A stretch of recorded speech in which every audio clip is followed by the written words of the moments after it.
With Minecraft commands, we do have a lot of repetition. For example, these execute commands are widely used. The problem, this gets very inefficient in long term. The best solution would be to encapsulate it in another function like that, but this can also get very confusing in large projects. The group widget does this automatically for you.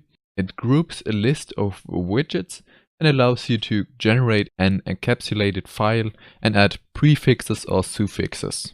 And we can just use it as you would expect. We can give it a prefix as a string here. Then we can give it a list of widgets as children. These would be some say commands in this case here. So let's paste this in here and let's see what this gives us. On the left here in our generated data pack, that is this folder right here, we can see a new functions folder called objD. And in here we have a function called group1. This was specified in the main file, so we can take a look at the main.mc function.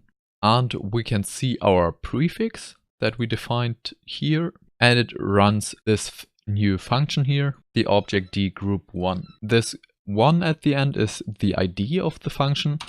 So if you were to add another group here, then it would generate two functions, and to give them a unique ID, this number at the end is used. And it does not always generate a function. When there are just a few children right here, then this prefix is directly added in front. We can see that in the main.mc function. Here are just two commands, so this would also be pretty efficient. There are also some other properties that are not that important. With the suffix, you can add something at the back of each generated line. The path, the folder where a file could generate. The default is here objD, like we saw it a moment ago. And obviously you can also set the file name here, which is group by default. For each group there's also an unique ID added after the name. Then you can specify the minimum amount of children that is required to create a separate file and insert an execution or do it inline. And you have also the freedom to disable the automatic ID generation with generate IDs here. You can learn more about the group widget in the documentation at stevatus.com/objD/documentation.